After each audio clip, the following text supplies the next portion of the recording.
Hello বন্ধুরা, আজ আমি রান্না করব ঝিঙে সয়াবিন আলু দিয়ে একটা তরকারি। তো তার জন্য আমার কি কি উপকরণ লাগছে সেগুলো তোমাদের সাথে শেয়ার করছি।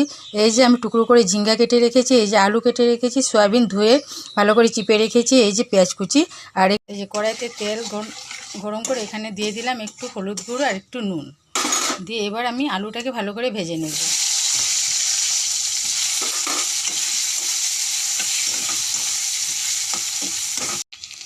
যে আলুগুলো আমার হালকা ভাজা হয়ে গেছে, এবার আমি এই আলুতে দিয়ে দেবো সয়াবিনগুলো আলুর সাথে ভেজে নেব। দেখো বন্ধুরা, আমার আলুর সয়াবিনগুলো কিন্তু ভাজা হয়ে গেল। এবার আমি আলুর সয়াবিনগুলোকে একটা পাত্রে ঢেলে রাখবো। কড়াইটা খালি করে দিলাম। এইবার এই কড়াইতে দিয়ে দেবো আর একটু তেল। এই যে আমার তেল গরম হয়ে গেছে, এই তেলে দিয়ে দেবো একটু জিরা, একটু তেজপাতা পুরো, তারপরে দিয়ে দেবো আমি এই কেটে রাখা পেঁয়াজগুলোকে। এইগুলো ভালো করে ভেজে নেব। একটু ধনিয়াগুলো দিয়ে এই যে ভালো করে ভেজে নিলাম আমি মশলাটা। এবারে আমি দিয়ে দেবো টুকরো করে রাখা ঝিঙ্গেগুলো,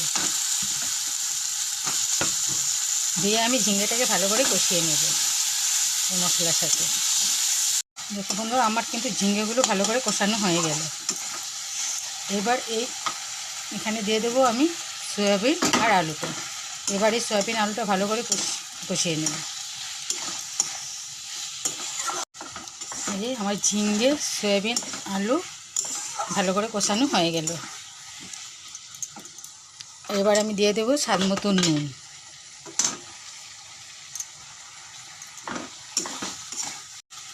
এই যে নুন দিয়ে একটু ভালো করে কষিয়ে নিলাম, দিয়ে এবার দিয়ে দেবো আমি একটু গরম জল।